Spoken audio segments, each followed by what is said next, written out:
Outubro de 1978. O general Ernesto Geisel governava o Brasil, que ainda vivia o clima de lenta abertura política. As feridas do período mais duro da ditadura estavam abertas e a liberdade de imprensa ainda era relativa. Nesse clima, o Vox Populi conversou com Nelson Rodrigues, um autor que naquele período não era glorificado como hoje, principalmente porque Nelson era visto como reacionário pela esquerda brasileira.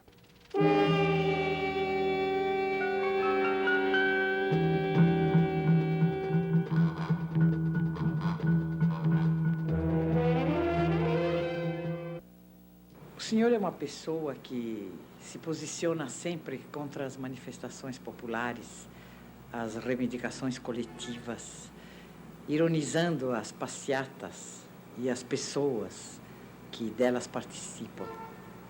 Ora, o senhor é um dos autores que mais sofreu com a ação depredatória da censura. Qual a forma de luta possível que o senhor entrevê contra este mal?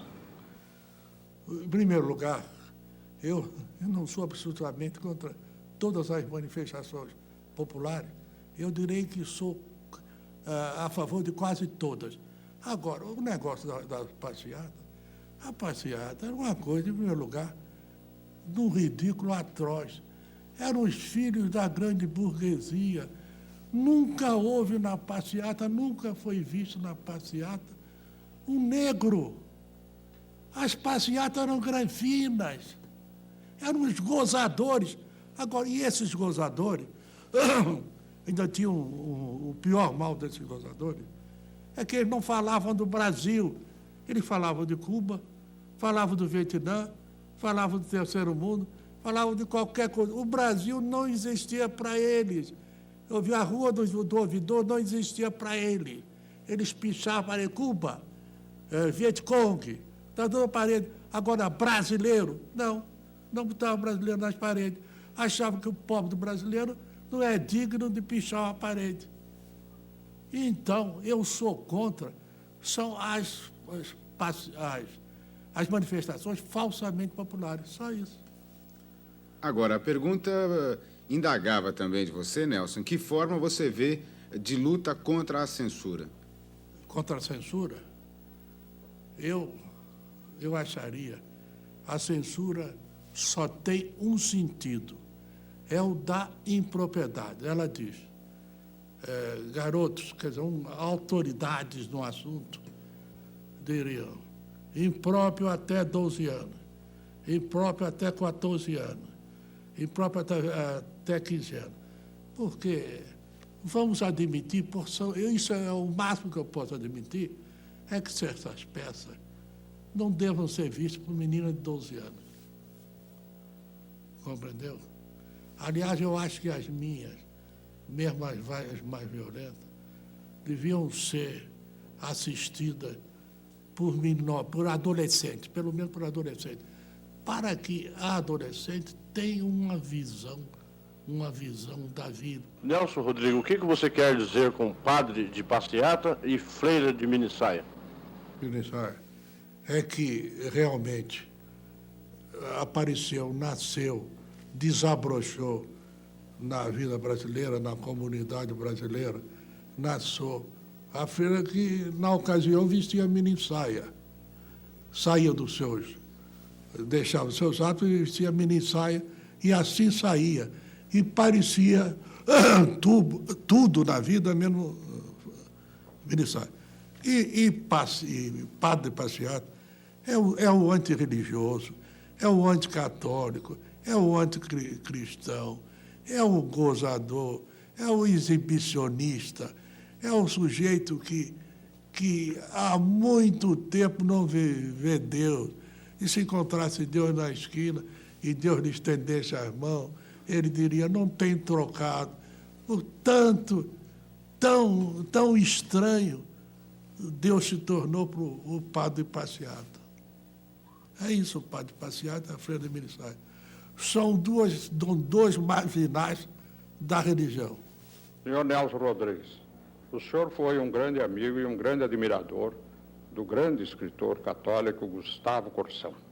Gustavo Corsão, durante toda a sua vida, defendeu a Igreja Católica tradicional. E depois do Concílio Vaticano II, ele passou a defender a Igreja pré-conciliar.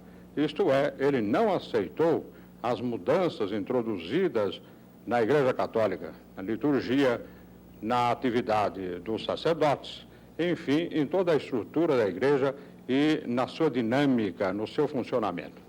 Nas suas crônicas, nos seus artigos, nos seus trabalhos, enfim, o senhor sempre o defendeu. O senhor tem esperança que as ideias que Gustavo Corsão defendeu e que o senhor também defendeu e continua defendendo, voltarão a ter ainda atualidade e sairão triunfantes a longo prazo? Eu acho que a Rússia é o fim de todas as picadas. Mas a Idade Média, em compensação, durou 1000 anos. Durou 1000 anos. Ouviu? Eu não sei se essa longa coisa dure 1000 anos. O Corsão era menos pessimista do que eu. Ele foi combativo, etc., que dizia o que queria e dizia o que pensava, seja quais forem as consequências. Ele pensou e dizia, pronto. E era um maravilhoso, tinha uma alma de menino, Corsão. Todo mundo crê feroz, quer dizer, acreditava que ele era ferocíssimo, etc. Uma alma de criança. Eu vi o Corsão, muitas vezes conversa comigo, soluçando, conversa comigo na maior intimidade, soluçava, eu o vi soluçando como menino. Eu gostaria de saber por que você defende tanto a virgindade do homem. Até hoje eu não consegui entender isso. Dá para você me explicar? Mas a explicação é simples, é fulminante. Eu digo que a virgindade, devia ser obrigatória, digo, moralmente obrigatória, no homem e na mulher, porque o sujeito devia reservar o seu corpo e a sua alma, primeiro reservar a alma, depois o corpo, para o ser amado. Ora, qualquer um de nós aqui presente nesse estúdio, sabe que não é fácil amar. Há pessoas que nascem, crescem, envelhecem e morrem e jamais encontraram nada parecido com amor. Compreendeu?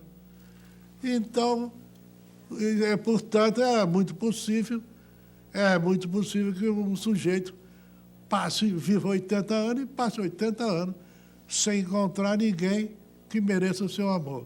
Então, ele deve ser virgem, ao meu ver. E assim a mulher não encontrou o bem amado e paciência. Será numa outra reencarnação. Nelson, eu sei que você tem um profundo respeito pela obra do dramaturgo Plínio Marcos, da mesma forma que o Plínio respeita a tua obra.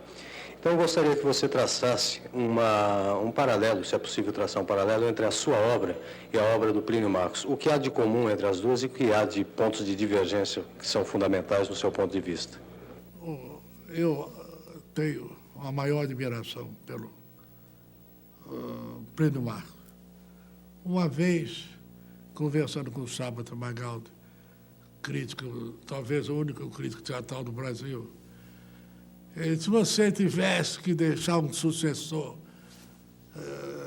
evidentemente eu não me acho, com um valor para deixar um sucessor. Mas ele me perguntou, então eu respondi. O Plínio Marcos. O Plínio Marcos, nós temos uma série de coincidências. Que um dramaturgo tem com outro dramaturgo. Eu acho o Plínio Marcos um dramaturgo excepcionalíssimo, formidável. Meu caro mestre Nelson Rodrigues, eu gostaria de perguntar para você como é que vai o nosso querido Nelsinho lá na cadeia. Está sofrendo mais do que mãe de porco espinho na hora do parto? Ou está sendo bem tratado? E você tem visto ele ultimamente? Eu não só o tenho visto ultimamente, mas como o tenho visto sempre. Eu me encontro todas as semanas com o Nelsinho. Andaram dizendo até que eu estava brigado com ele, etc. Isso é uma infâmia. ouviu, cômica, a infâmia cômica. Porque, Nelsinho, eu sempre, quando chego, eu dou-lhe 2 beijos, ele me dá 2 beijos, e quando eu saio, ele me dá 2 beijos e eu lhe dou 2 beijos. Quer dizer, não há pai nem há filho tão amantíssimos. E o problema é muito simples. É que eu penso de uma maneira, o Nelsinho pensará de outra. Isso é um direito líquido que ele tem. Eu sou um sujeito, ouviu, que acho que a liberdade é mais importante do que o pão. Sobretudo a liberdade de pensar. Então, o Nelsinho pensa e eu penso, pronto. E o amor entre os dois é cada vez maior, se é que ele pode aumentar, ouviu? E continuará assim, até que um dia eu morra e ele ficará comigo, ficará com o amor que teve por mim, etc. Nelson, você defende a anistia porque seu filho está preso? Se ele não estivesse, você manteria a mesma posição?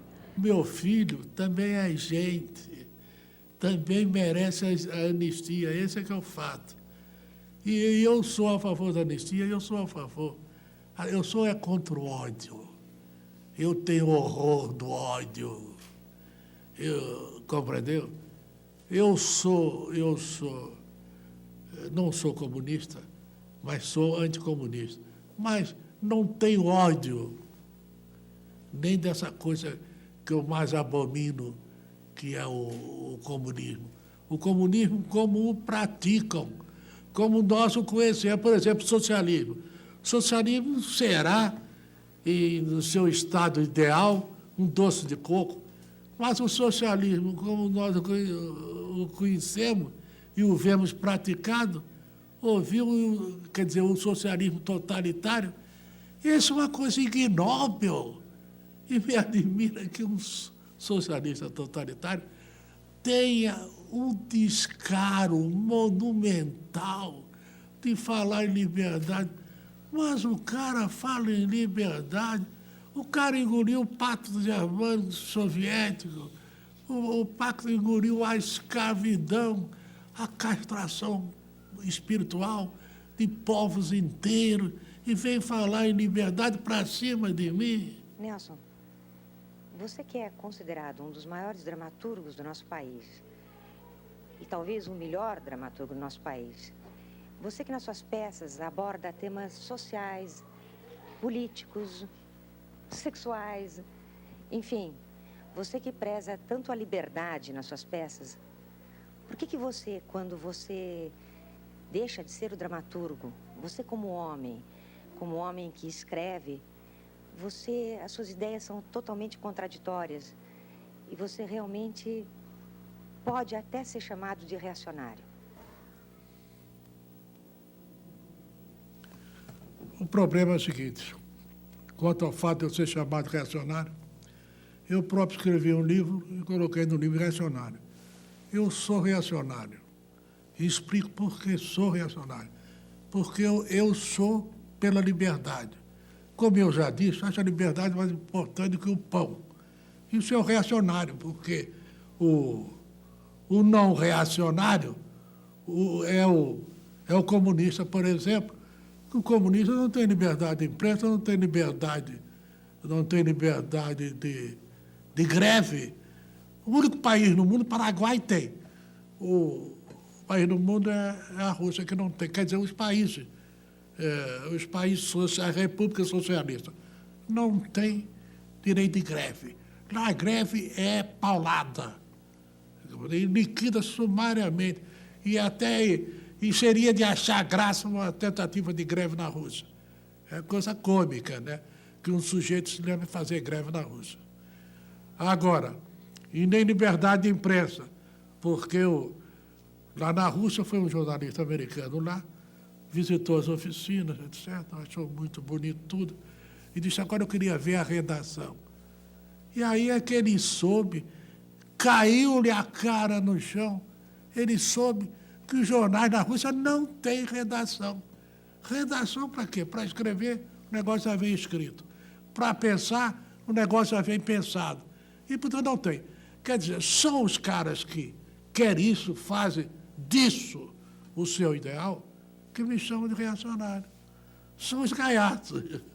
Pronto, os gaiatos. Nelson, o que a sua cabra diz da política atual? Se é o óbvio ululante ou não? O que eu digo é o seguinte. A política atual, espero eu, que se desenvolva até o Estado do Direito, eles falam tudo, liberdade, eu quero a liberdade. E vou ficar dizendo isso o resto do programa. Quero liberdade. Até o fim vou repetir isso.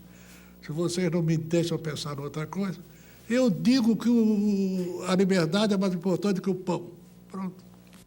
Antunes Filho, para muitos, um dos diretores que reinventou o teatro brasileiro, é um apaixonado por Nelson Rodrigues. Aqui mesmo, nos 30 anos incríveis da semana passada, mostramos a criativa encenação que Antunes fez de Vestido de Noiva em 1974. Veja o que Antunes pensa de Nelson Rodrigues. A obra do Nelson Rodrigues me toca, sempre me tocou. Veja meus espetáculos de teatro, sempre, eu não saio, eu tenho uma fixação no Nelson, porque se há um gênio, né, que eu acho de todos os setores teatrais, né, diretores, atores, autores, maquiadores, cenotécnicos, maquiadores, tudo que existe em teatro. Se há um gênio nessa praça de tanta gente, desde 1500, um só é gênio. Esse gênio se chama Nelson Rodrigues. Vou fazer o quê? Eu gostaria que não fosse assim, que tivesse 200 gênios, 300 gênios, mas não foi, só ele é gênio. As várias faces de Nelson foram fartamente exploradas por Rui Castro no Anjo Pornográfico. Quais são essas várias faces de Nelson? Ele me parecia uma personalidade um tanto contraditória, ele era um pouco moralista, ao mesmo tempo ele tinha aquele lance da virgindade masculina, ele era um cara ousado. Qual que era o verdadeiro Nelson Rodrigues? O Nelson passou boa parte da carreira inicial dele sendo considerado um tarado, né? As peças do Nelson eram consideradas pornográficas, imorais, isso desde o Vestido de Noiva até avançando pelos anos 60. O Nelson era considerado um tarado, né? Dizia-se que ele dormia no caixão do defunto. Em algumas cidades, as peças dele não podiam ser vistas por plateias masculinas e femininas, tinha que ter a sessão das mulheres à tarde e à noite, só podia ir homens, isso no começo da carreira dele. Ele foi proibido e censurado, foi o autor mais censurado do Brasil. Teve 8 ou 9 peças que foram proibidas e só liberadas anos depois. Teve romances proibidos, enfim. Foi perseguido como imoral durante boa parte da carreira dele. E, na verdade, o Nelson era um moralista, como ele se declarava. Perfeito. Castidade, de onde ele tirou esses conceitos de castidade? Era um dos elementos rodriguianos, você acha ou não? A castidade? Exatamente, por essa preocupação dele em não separar o sexo do amor, né? Quer dizer, o Nelson deixou inúmeras frases, né? Quer dizer, todo o amor é eterno, se acaba é porque não era eterno, né? Ou então que a castidade é importante. Mas veja bem, não é que o Nelson é complexo demais para ser tomado ao pé da letra. Quando ele faz essa defesa da castidade, ele está fazendo uma defesa do amor.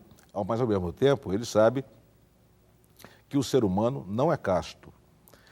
Então, quer dizer, é como se ele estivesse descrevendo um personagem numa permanente luta interior entre um ideal de pureza e as pulsões internas que levam o homem e a mulher a, digamos assim, a bestialização, né? Ou seja, a se aproximar das gatas, né, dos cachorros, dos preais, das cabras, como ele fala. Ele queria que o ser humano fosse melhor do que os preais, do que as cabras, entendeu? E isso só através do amor. O Nelson, o genial nele é que ele botava toda essa coisa terrível do ser humano, ele não botava em prostíbulos, nem em sarjetas, nem entre prostitutas e prisioneiros, né? Quer dizer, como o Plínio Marcos, digamos, faz. O Nelson construiu esse universo medonho dele dentro das mais respeitáveis casas de família. Classe média normal. Classe média a mais conservadora possível, com personagens supostamente respeitáveis, né? Alguns dos personagens mais tarados do Nelson são padres são homens de bem, são senhoras moralistas, entendeu? Isso causava uma reação contrária, então, que achavam que ele era um tarado. Exatamente, porque as pessoas não tinham, na época, a maioria das pessoas, né, não tinha essa capacidade de entendimento do que havia por trás dessa coisa do Nelson. Ele foi o único a tratar disso na época? Ele era o único autor ou não? A literatura brasileira não é das mais ricas, evidentemente, né? Em termos de teatro, tenho certeza que ninguém tratou disso como Nelson, mas não há a menor possibilidade. Em termos de literatura brasileira, você tem grandes escritores, mas não creio que tivessem essa preocupação em particular, como a do Nelson, de virar o ser humano pelo avesso e mostrar a sua verdadeira face, hedionda, como ele dizia, para que esse ser humano tivesse uma chance de se redimir. Isso não. Que nem ele falava na peça dele, O Homem Paga por Seus Pecados. Continuar então assistindo aí um pouquinho do Vox Populi, vamos lá. Sendo você considerado um escritor, alguns acham que você seja um escritor pornográfico, maldito. Eu tenho uma curiosidade muito grande em saber uma coisa de você. O que é que você acha da educação sexual nas escolas? Eu considero a educação sexual uma ignomínia. Eu considero uma patranha, que não significa nada. Não existe no ser humano, no homem, o sexo é amor. O sexo não é sexo, não é estritamente sexo. Assim como a vida sexual não representa nada, o que representa é a vida amorosa, é o amor. Se o homem tem o amor, muito bem. Se não tem o amor, o sexo, a sua experiência sexual é um inferno que se repete sempre, de experiência em experiência. Porque o homem só é feliz quando ama. Sexo não é amor, que o sujeito pode viver 300 anos, ouvir a custa do sexo, sem ter amado uma vez. Eu considero um desgraçado, sujeito que nunca amou, e que não ama, que não amou, etc, etc. A educação sexual, da forma como está sendo proposta nas escolas, visa dar à criança conhecimento do corpo e para evitar que isso se transforme numa barreira para que ela atinja o amor. Não é nada disso. Porque o sexo, como é apresentado na escola, é oferecido na escola, ou a chamada educação sexual, devia ser feito para aprear cabra, cabrito, cachorro, gata de telhado. Isso sim é que precisa de educação sexual. O ser humano, o sujeito precisava receber educação amorosa, educação de amor, vida de amor. E não oferecer à criança, dar à criança a ilusão de que o sexo é amor, de que o amor é aquilo. O amor absolutamente não é aquilo. O sujeito pode amar eternamente, sem ter nada com sexo. O amor platônico, por exemplo, eu considero o amor platônico uma beleza. É uma dessas coisas, deslumbrantes, que o sujeito leva da vida, morre levando aquele amor à vida. O amor sem esperança é outra coisa formidável. Você quer, o leitor, o telespectador, quer mais do que ter um amor sem esperança, essa coisa formidável, e que jamais acabará, porque não é testado. O sujeito que ama e que vai para a coabitação, todo dia é um teste, é um risco de vida, é um abismo. As pessoas cavam para a sua vida sexual um abismo. Suas peças estão cheias de personagens angustiados, pessimistas. Você se considera um otimista ou um pessimista? Paulo, o problema é o seguinte. A vida, como nós a vivemos, como nós a vemos, não é, como eu dizia pouco atrás, não é um piquenique, não é um arroz doce, não é um doce de coco. O Otto Lara Rezende, por exemplo, ele dizia para mim, o homem é triste porque morre. Eu disse, não, Otto, o homem é triste porque vive. Toda vez perguntando, por que você é triste? Por que você escreve coisa tão triste, coisa tão dramática? eu direi, eu faço isso contra a vontade, porque eu vivo, eu nasci. Foi o fato de ter nascido um dia, eu nasci. Então, eu escrevo assim, porque eu não posso escrever de outra maneira, porque eu não posso falsificar a vida, eu não posso falsificar o homem é triste, e cada vez mais triste porque vive. Uma frase muito conhecida do senhor é que todas as mulheres gostam de apanhar, aliás, só as normais, como o senhor diz. Bem, eu não concordo, eu já apanhei e não gostei. Eu, como defensora da mulher brasileira, pergunto ao senhor, o senhor acha que nós, mulheres, aqui no Brasil, já estamos, vamos dizer, equiparadas com os homens? Já acabou o machismo brasileiro? Porque eu sou uma defensora da mulher, o senhor é? Eu quero dizer a você o seguinte, esse negócio do machismo, isso é uma definição que não existe mais, que já perdeu o sentido, e que eu sempre achei sem graça. Mas desde o paraíso, e antes do paraíso, 40 anos antes do nada, a mulher já gostava de apanhar, o homem já batia, ouviu? E através das encarnações sucessivas, até os nossos dias, gosta, não importa o que diga, não gosto. Eu gostei, eu apanhei e não gostei. Tudo isso pode dizer, elas dizem, etc. E há muitas explicações. Muitas vezes quem bateu não era o ser amado.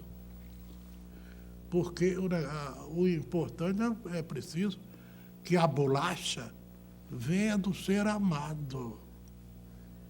Por exemplo, se a mulher diz para o homem, você não é homem, se ele lhe vira uma bolacha dessas estaladíssimas, como no picadeiro, os palhaços se trocam, ela vai ficar satisfeita. O que a mulher não suporta, seja anormal e até as neuróticas, é que o homem não reaja. Nenhuma mulher admite que o homem não reaja. Se não reagiu, a partir daquele momento o amor começou a morrer. Pronto. Qual a contribuição que você acha que deu ao teatro brasileiro? O que foi que você trouxe de novo para ele e o que representa, na verdade, a sua dramaturgia? Bom, a minha contribuição para o teatro brasileiro, em primeiro lugar, um certo sentimento trágico do Brasil. Compreendeu? Eu sou tragédia carioca. Não é só tragédia carioca, é tragédia, digamos assim, brasileira. Isso é em segundo lugar, houve uma noção de uns tantos valores. Viu? E em terceiro lugar, o meu mau gosto. Eu tenho um mau gosto agressivo, mas que não abdico dele. Eu acho que ele faz parte da obra de arte que deve ser imperfeita. Não sou contra a obra de arte perfeita. A perfeição não tem nada a fazer junto ao artista. Perfeição é uma virtude de menina, tocadora de piano, etc. Não de fazedora de bordado. Mas a perfeição não tem nada a ver com o artista, com um verdadeiro artista poderoso, violento, brutal. Ouviu? E esse é o caso, é o meu caso. Eu tenho um mau gosto. Esse mau gosto a que eu não renuncio. Ouviu? Tenho também a linguagem. Certa vez, o Carlos Lacerda disse que a grande contribuição de Vestido de Noiva, a seu ver, era a linguagem. De fato, eu acho que é importantíssima na minha obra a linguagem. A linguagem que eu uso, quer dizer, a palavra viva, úmida, suada, a palavra captada na hora, ouviu, em todo o seu poder, sua potência poética, dramática, auditiva. São essas as minhas contribuições. como você sentiu esse contato, essa conversa direta com a voz do povo que foi proporcionada por Vox Populi?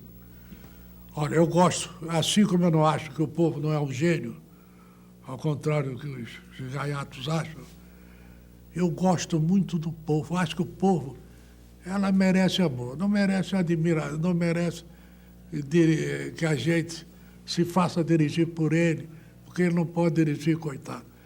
Mas ele é para ser amado, nós temos que amá-lo, ouviu? Amá-lo e fazer tudo por ele, ouviu?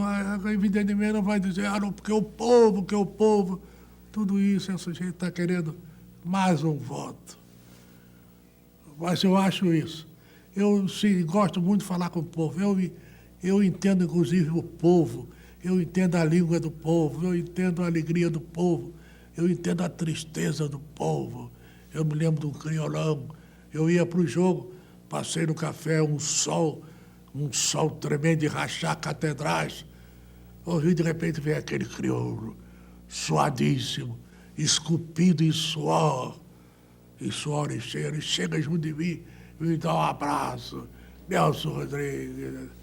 Isso, para mim, isso me gratifica, isso me compra. Eu sou um sujeito, meus amigos, que um bom dia me compra. Um boa noite, que coisa linda é uma boa noite. No dia que a gente conseguir dizer boa noite com amor, não a coisa mecânica, não a coisa convencional, mas uma emanação de amor. Quando esse cumprimento tiver uma emanação de amor realmente sentido, amor arrancado das entranhas mais profundas, então o homem estará salvo.